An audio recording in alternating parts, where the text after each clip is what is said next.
مرنے سے 40 دن پہلے کیا ہوتا ہے؟ موت سے 40 دن پہلے انسان کے جسم میں خاص نشانیاں ظاہر ہونے لگ جاتی ہے۔ جب بندے کا اس دنیا کو چھوڑے جانے کا وقت آتا ہے اور پھر موت سے 40 دن پہلے حضرت اسرائیل علیہ السلام اس بندے کو آ کر کہتے ہیں، بسم اللہ الرحمن الرحیم۔ ایک مرتبہ ملک الموت حضرت اسرائیل علیہ السلام حضرت یعقوب علیہ السلام کے پاس پہنچے تو حضرت یعقوب علیہ السلام نے پوچھا، کیا تم میرے روح قبض کرنے کے لیے آئے ہو یا مجھ سے ملاقات کرنے کے لیے آئے ہو؟ تو ملک الموت نے عرض کیا، اے اللہ کے پیغمبر، میں روح قبض کرنے کے لیے نہیں آیا ہوں بلکہ آپ سے ملاقات کرنے کے لیے آیا ہوں۔ تو حضرت یعقوب علیہ السلام نے فرمایا، ٹھیک ہے، لیکن جب تم میری روح قبض کرنے کے لیے آؤ تو کوئی قاصد میری طرف لازمی روانہ کر دینا، کوئی پیغام میری طرف لازمی بھیج دینا۔ تو ملک الموت نے کہا، میں جب آپ کی روح قبض کرنے کے لیے آؤں گا تو اس سے پہلے 2 یا 3 قاصد آپ کی طرف روانہ کر دوں گا اور وہ آپ کو اطلاع کر دیں گے۔ چنانچہ ایک وقت آیا جب ملک الموت حضرت یعقوب علیہ السلام کے پاس اچانک آ گئی اور روح قبض کرنے کی بات کہی تو یعقوب علیہ السلام نے فرمایا کہ تم نے تو مجھ سے وعدہ کیا تھا کہ میں تمہاری روح قبض کرنے سے پہلے کوئی قاصد بھیجوں گا، کوئی پیغام دینے والا آپ کے پاس بھیجوں گا، اچانک روح قبض کرنے کے لیے نہیں آؤں گا۔ تو ملک الموت نے کہا کہ میں نے آپ کی طرف قاصد بھیجا تھا اور وہ بھی 3 قاصد بھیجے تھے۔ حضرت یعقوب علیہ السلام نے فرمایا کہ وہ کون سے قاصد ہے؟ ملک الموت نے فرمایا، پہلا قاصد یہ تھا جب آپ کی داڑھی اور سر کے بال جو سیاہ تھے سفید ہونے لگے۔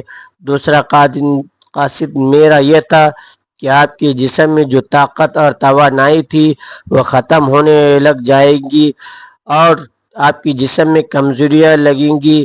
تیسرا قاصد میرا یہ تھا کہ آپ کی کمر جو بالکل سیدھی تھی وہ آہستہ آہستہ جھکنے لگے گی۔ تو یہ تینوں نشانیاں ملک الموت میں بتلائی ہے۔ ملک الموت یعنی حضرت اسرائیل علیہ السلام نے فرمایا، ہر مرنے والے کے پاس تقریباً میرے قاصد آتے رہتے ہیں، لیکن لوگ ان کو نہیں سمجھتے، لوگ ان کو نہیں مانتے۔ اگر مرنے والا بند اپنی زندگی میں نیکیاں اور تقوی پرہیزگاری اختیار کرتا رہا، پھر اس کی موت کے بعد اس کا چہرہ خوبصورتی سے چمک اٹھا، تو یہ ایسی علامت ہے کہ جس سے اچھا تاثر لیا جا سکتا ہے اور اس بات کو امید کی جا سکتی ہے۔ مثال کے طور پر مرنے کے بعد لوگ اس کی تعریف کریں گے، اس کے لیے دعا کریں گے، تو یہ اس کے لیے نیک ہونے کی نشانیاں ہیں۔ اسی طرح زندگی میں اچھے لوگوں کی صحبت بھی انسان کے نیک ہونے کی نشانی ہے۔ حسن خاتمہ کے بہت سے اسباب ہیں جن میں اللہ کی اطاعت پر استقامت، اللہ تعالیٰ کے بارے میں حسن نظر، سچائی، پرہیزگاری، توبہ، موت کو کثرت سے یاد کرنا اور دنیاوی چاہتے مختصر کرنا، آخرت کی فکر اور نیکوکار لوگوں کی صحبت قابل ذکر ہے۔ ناظرین، وہ جب جسم کو چھوڑنے کے لیے بالکل تیار ہو، یعنی موت کے تقریباً 24 گھنٹے پہلے ہاتھ، پاؤں، گھٹنوں کے جلد پر محسوسات ختم ہو جاتی ہے اور ان کا رنگ بدلنا شروع ہو جاتا ہے اور نیلا رنگ اختیار کرنا شروع کر دیتا ہے۔ یہ نشانی واضح نشانی ہے جس میں سانس اکھڑنا شروع ہو جاتا ہے اور بے ترتیب ہونا شروع ہو جاتا ہے اور دھیرے دھیرے سے بجھ جاتا ہے۔ حضرت عائشہ صدیقہ رضی اللہ تعالی عنہا سے روایت ہے، رسول اکرم صلی اللہ علیہ وسلم نے ارشاد فرمایا، جب اللہ تعالیٰ کسی بندے کو نیک بخت بنانا چاہتا ہے اور مرنے سے پہلے 1 سال پہلے ایک فرشتہ اس کے پاس بھیجتا ہے اور وہ اس کو درست کرتا ہے اور نیک عمل کی طرف خواہش دلاتا ہے، یہاں تک وہ نیک حالت میں مرتا ہے اور سب لوگ کہتے ہیں یہ شخص نیک حالت میں مرا ہے، اور جب ملک الموت حاضر ہوتا ہے اس وقت اللہ تعالیٰ اس کے آخرت میں رہنے کی جگہ، یعنی وہاں کے سامان اور راحتوں کو جو اللہ پاک نے اس کے لیے مہیا کر رکھے ہیں، تیار کر کے رکھے ہیں اس کو دکھا دیتا ہے، اس کی روح خوش ہو کر نکلنے کا قصد کرتی ہے۔ اس وقت یہ شخص اللہ تعالیٰ کی ملاقات کے لیے خواہش کرتا ہے، اللہ اس کی ملاقات کو پسند بھی کرتا ہے۔ پھر ملک الموت روح قبض کرتا ہے، اور جب اللہ کسی بندے کے ساتھ برا کرتا ہے تو مرنے سے 1 سال پہلے اس کے پاس ایک شیطان بھیجتا ہے، اس کو گمراہ کرتا ہے، بڑھتا رہتا ہے یہاں تک کہ وہ بری حالت میں مرتا ہے، اور سب لوگ کہتے ہیں اسے بہت بری موت آئی ہے۔ جب ملک الموت حاضر ہوتا ہے تو اللہ تعالیٰ اس کے آخرت میں رہنے کی جگہ اس کو دکھا دیتا ہے، اس کی روح خوف سے بدن کے اندر گھس جاتی ہے۔ اس وقت اللہ تعالیٰ کی ملاقات یعنی سامنے آنے کو یہ ناپسند کرتا ہے، اللہ اس کی ملاقات کو بھی ناپسند کرتا ہے۔ پھر ملک الموت اس کی روح سختی سے کھینچ کر قبض کرتا ہے۔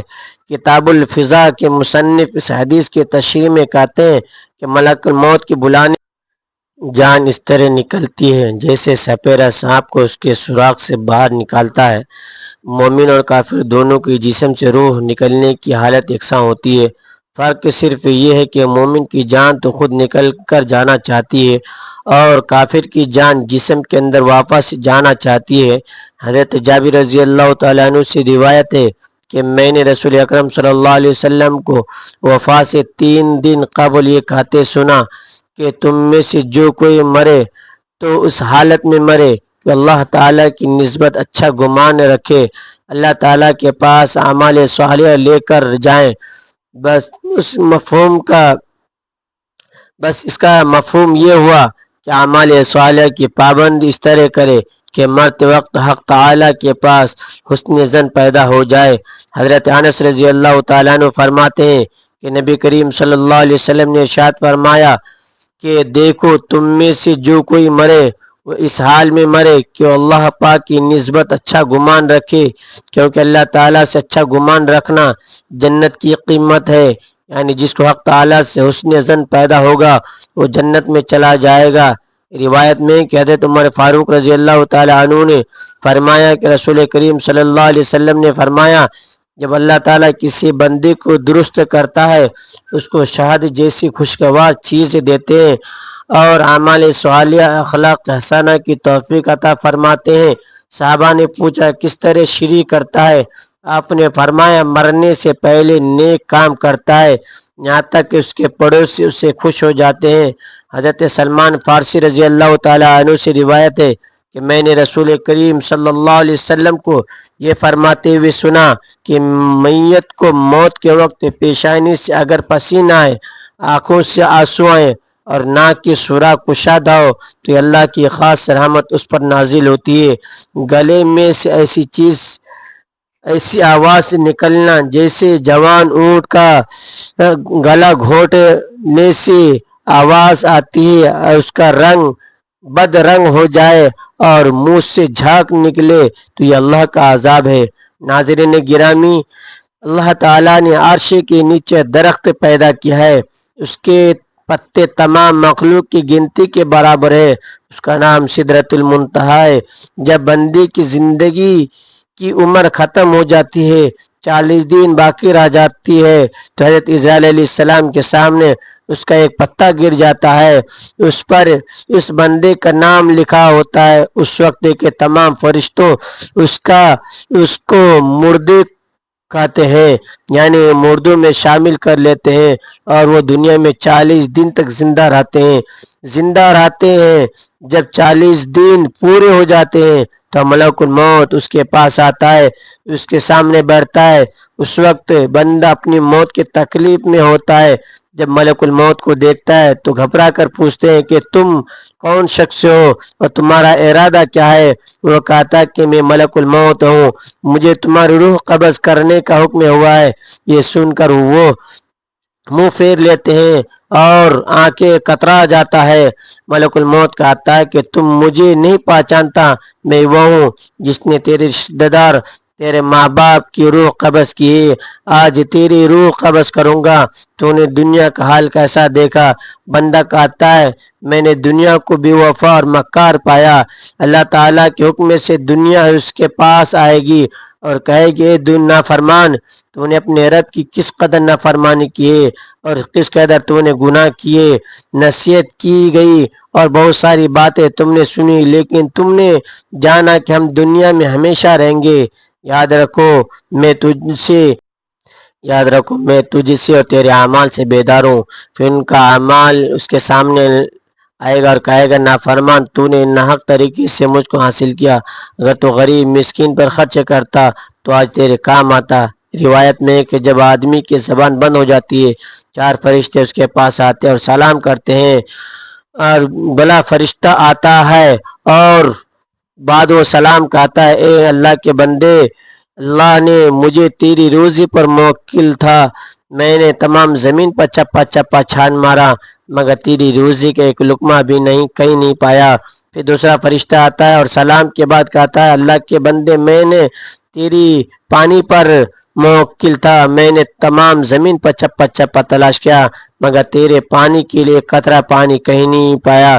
تیسرا فرشتہ آتا ہے اور سلام کے بعد کہتا ہے کہ بندے، میں اللہ کے حکم سے تیرے سانس پر موکل تھا، میں نے تمام زمین پر چپا چپا چھان مارا لیکن میں نے کہیں بھی تیرے واسطے ایک سانس بھی کہیں نہیں پایا۔ چوتھا فرشتہ آتا ہے اور سلام کے بعد کہتا ہے اے بندے، اللہ کے حکم سے میں تیری عمر پر موکل تھا، میں نے تمام زمین پر چپا چپا تلاش کیا مگر تیری عمر کا ایک لمحہ بھی نہ پایا۔ اس کے بعد نام اعمال لکھنے والے 2 فرشتے اس کے پاس آتے ہیں اور سلام کے بعد کہتے ہیں اے اللہ کے بندے، ہم تیرے اعمال لکھنے پر موقوف تھے۔ وہ اعمال نامہ اس کو دکھائیں گے اور کہیں گے دیکھ تیرے نام اعمال ہیں۔ اس میت کی آنکھوں سے آنسو جاری ہوتے ہیں اور دائیں بائیں دیکھتا ہے اور نام اعمال پڑھنے سے ڈرتا ہے۔ اس کے بعد ملک الموت اس کی روح قبض کرتے ہیں۔ روایت میں آتا ہے کہ حضرت ربیع بن انس رحمۃ اللہ علیہ سے کسی نے پوچھا کہ ملک الموت تنہا ہی سب کی روح قبض کرتے ہیں یا ان کے ساتھ اور بھی فرشتے کام میں شریک ہوتے ہیں؟ تو فرمایا روح قبض کرنے کا کام انہی کے حوالے ہے، لیکن اس کام میں مدد کے لیے بہت سے فرشتے ان کے ساتھ ہوتے ہیں اور ملک الموت ان سب کی سردار ہے، ان کا ہر قدم دنیا کے برابر ہے۔ حضرت ربیع بن انس سے پوچھا کہ مومن کی روح کہاں رہتی ہے؟ فرمایا 7ویں آسمان کے اوپر سدرۃ المنتہا کے پاس۔ حضرت ابو ہریرہ رضی اللہ تعالیٰ عنہ سے مروی ہے کہ سرکار دو عالم صلی اللہ علیہ وسلم نے ارشاد فرمایا جب انسان مر جاتا ہے اس کے اعمال کے ثواب کا سلسلہ اسے منقطع ہو جاتا ہے مگر 3 چیزوں کے ثواب کا سلسلہ باقی رہتا ہے۔ نمبر 1 صدقہ جاریہ، نمبر 2 راستے میں پڑی ہوئی اینٹ جو راہگیر کو نقصان پہنچائے اسے راستے سے ہٹا دینا، اور نمبر 3 صالح اولاد جب مرنے کے بعد اس کے لیے دعائیں کرے۔ ایسے اعمال جن کا تعلق دنیاوی زندگی سے ہو ان کے اثرات مرنے کے بعد دنیا میں ختم ہو جاتی ہے۔ ناظرین، اللہ تعالیٰ سے دعا کہ اللہ پاک ہمیں نیک اعمال کرنے کی توفیق عطا فرمائے، ہمارا خاتمہ ایمان پر فرمائے، آمین۔ ناظرین، ویڈیو اچھی لگی تو ویڈیو کو لائک کریں، شیئر کریں، چینل کو سبسکرائب کریں، کمنٹ باکس میں اللہ تعالیٰ کی 99 ناموں میں سے ایک نام ضرور ٹائپ کریں۔ اگلی ویڈیو تک کے لیے اجازت دیجیے، اللہ حافظ۔